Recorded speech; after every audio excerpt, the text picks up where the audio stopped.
अस्सलाम वालेकुम। मेरा नाम है ज़ीशान उस्मानी। आज हम बात करते हैं जॉइंट फैमिली सिस्टम के ऊपर। बात अगर थोड़ी सी तवील हो जाए तो उसके लिए मैं आपसे पेशगी माज़रत चाहता हूँ। अपने मुल्क की तरफ देखते हैं, पाकिस्तान की तरफ, तो तकरीबन कोई 50% से ज़्यादा मसाइल का रीज़न जो है वो जॉइंट फैमिली सिस्टम है। मैं इस सिस्टम के बिल्कुल भी मुखालिफ नहीं हूँ, बड़ा इसके हक़ में हूँ, लेकिन उसके बावजूद कुछ चीज़ें हमने इसमें ऐसी शामिल कर दी हैं कि जॉइंट फैमिली सिस्टम आपकी ज़िंदगी को हर तरीके से डिसजॉइंट कर देता है। जॉइंट फैमिली सिस्टम होता क्यों है हमारे माशरे में? इसलिए होता है कि माँ बाप होते हैं और माँ बाप चाहते हैं कि सारे बच्चे मिलजुल के साथ रहें। सिर्फ यही नहीं कि बच्चे मिलजुल के साथ रहें, उनकी बीवियाँ भी साथ रहें, उनके बच्चे भी साथ रहें, उनके बच्चे भी हो जाएं तो भी साथ रहें। तो हमारे माँ बाप की अल्लाह ज़िंदगी दराज करे। अगर ये 200 साल तक ज़िंदा रहें तो लगता है कि 7 नस्लें एक साथ एक ही घर के अंदर पाल रहे हैं। ये अप्रोच कोई बहुत ज़्यादा रियलिस्टिक नहीं है। क्या आपके अब्बू और आपके चाचा एक घर में एक साथ रहते हैं?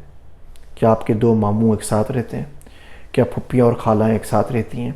नहीं है ना, तो आप भी साथ नहीं रहेंगे। आप 4 भाई हैं, आप 3 भाई हैं, 2 बहनें हैं, जो भी सिस्टम है आपका, जितने भी आप सिबलिंग्स हैं, आप सब ने अलग अलग चले जाना है। बहनों ने ब्याह के अपने घर चले जाना है, भाइयों ने शादियाँ करके बाहर से बीवियाँ लेकर आनी है। वो बीवियाँ एक दूसरे की असली दुश्मन होंगी। जब उनके बच्चे होंगे तो उनकी अलग प्रायोरिटीज़ होंगी, आप लोग मिलके नहीं रह सकते। तो जितना कोशिश करके फोर्सफुली आप इस पर कर सकते हैं करें, एक ना एक दिन आपने अलग होना है। तो अक्लमंदी की बात यह है कि जब अलग होना ही है तो हम थोड़ी सी प्लानिंग उसकी पहले से कर लें। कराची गया तो एक बीच हाउस में जाना हुआ, तो वहाँ सामने घर था, उस एक और बीच हाउस था, वहाँ पे एक फैमिली आई हुई थी। उन्होंने बताया कि हमारा आज फैमिली ट्रिप है, हम माशाल्लाह से फैमिली के कोई 70 से ऊपर बंदे हैं यहाँ पर आए हैं। तो मैंने उनको बोला, जी अजीब, सुभान अल्लाह, ऐसा कैसे हो सकता है कि 70 के 70 बंदे इस मुल्क में एक दिन में ही फारिग हो गए? किसी के बच्चे का कोई एग्ज़ाम नहीं था, किसी की तबीयत ख़राब नहीं थी, किसी का सिर्फ मूड या जी नहीं हो रहा था, सब के सब आज इसके लिए राज़ी थे। तो ज़रा बात है, फोर्स करके जो घर के बड़े होंगे उन्होंने बोला होगा आज जा रहे हैं पिकनिक के ऊपर, तो 70 के 70 बंदे सब के सब पिकनिक पे पहुंच गए। जिस दिन बड़े साहब ने बोला कि आज सबने घर में बैठना है, तो अब 70 के 70 बंदे घर के अंदर कैद होंगे। किसी के बच्चे के एग्ज़ाम हो रहे हैं, किसी बच्चे की तबीयत ख़राब है, किसी का कुछ है, लेकिन हमने फोर्सली उनको बंद किया हुआ है। बहुएँ लेकर आते हैं जॉइंट फैमिली सिस्टम में, कोशिश करते हैं हसीन हो, खूबसूरत हो, बात करने की तमीज़ हो, कम्युनिकेशन स्किल्स अच्छी हो, डॉक्टर हो, इंजीनियर हो, टीचर तो ज़रूर हो, बीएड एमएड किया हुआ हो, जॉब करती हो तो क्या ही बात है। और उसके बाद क्या करेंगे? उसके बाद घर में फैमिली में कुछ भी होगा तो सबसे पहले उस गरीब की जॉब छुड़वा देंगे। सबसे पहले बोलेंगे जी आप लैपटॉप के ऊपर काम ना करें, हराम है, आपने डिजिटल मार्केटिंग भी नहीं करनी है, आपने घर से बैठ के रिमोट काम भी नहीं कर रहा, आपने बच्चे पाले। एक साहब से बात हुई काउंसलिंग के ऊपर, तो उन्होंने बोला जी मेरी बेगम को पीएचडी की स्कॉलरशिप मिल गई अमेरिका, लेकिन मैं उनको नहीं भेज रहा क्योंकि अगर वो चली गई तो मेरे अम्मी अब्बू के लिए खाना कौन पकाएगा। एक साहब कहने लगे कि जी बच्चे की पैदाइश हुई, बच्चे को देखना है, तो बेगम डॉक्टर थी तो उनका हमने जॉब छुड़वा दी, अब 5 साल हो गए माशाल्लाह से घर के अंदर ही हैं। तो भाई डॉक्टर उनको बनाया क्यों था? वो सीट किसी और गरीब को दे देते। हम लोग बेटियों को, बहुओं को, बीवियों को नौकरानियों के तौर पर इस्तेमाल करते हैं, बेटों को नौकरों के तौर पे इस्तेमाल करते हैं। भाई 10, 12, 15 हज़ार रुपये का नौकर रख लें, वो आपको चाय ला देगा, पानी दे देगा, खाना परोस देगा। फूड पांडा से फूड ऑर्डर कर दें, घर में कोई शेफ़ रख लें, एक बंदी आपके पास मौजूद है जिसकी वर्थ 10 लाख रुपए, जो बहुत आराम से बाहर जाके 5-10 लाख रुपए कमा सकती है। आपने घर बिठा के उससे वो काम करवा रहे हैं जो 15 हज़ार की मासी कर सकती है। चलें, यह आपका अपना ख़ानदानी मसला है, आप इसके ऊपर सोच लीजिए, आपको सिर्फ आइडियाज़ दे रहा हूँ, लेकिन बच्चों पे तो काम करें ना। आपके 4 बच्चे हैं, आपकी एक दुकान है, चारों बच्चे आपके साथ रहते हैं, आप बोलते हैं मिलके करें। ऐसा क्यों नहीं होता कि आप उनको 4 बिजनेस अलग अलग कर दें?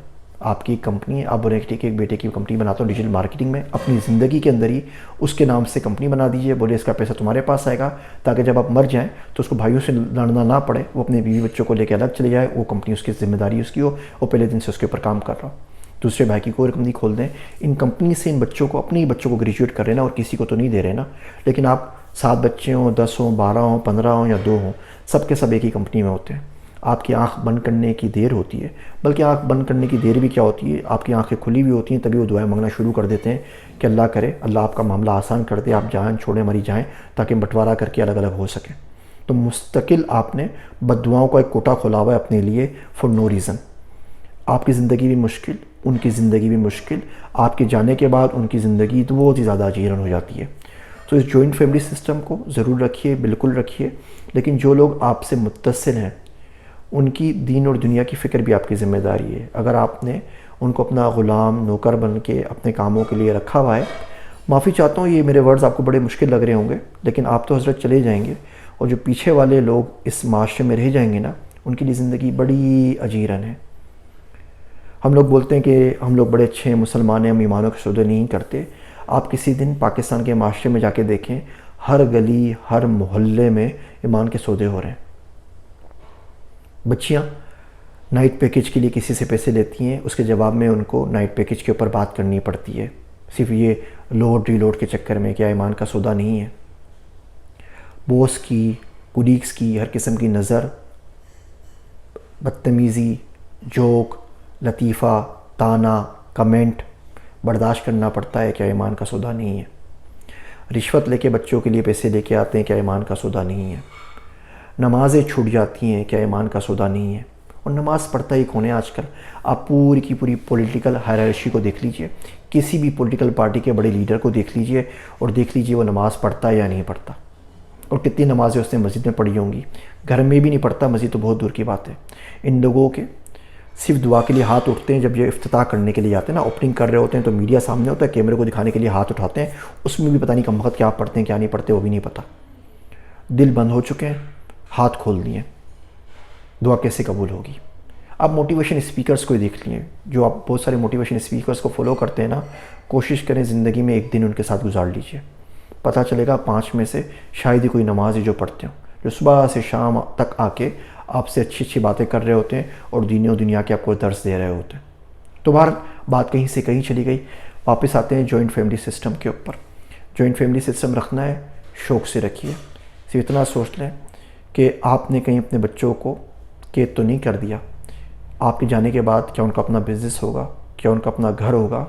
उनके 4, 5, 6 बच्चे हो गए। जिस तरीके से आज आप अपने भाई के साथ, बच्चों के चाचा के साथ, मामू के साथ नहीं रह रहे, उन्हें भी अलग रहना है।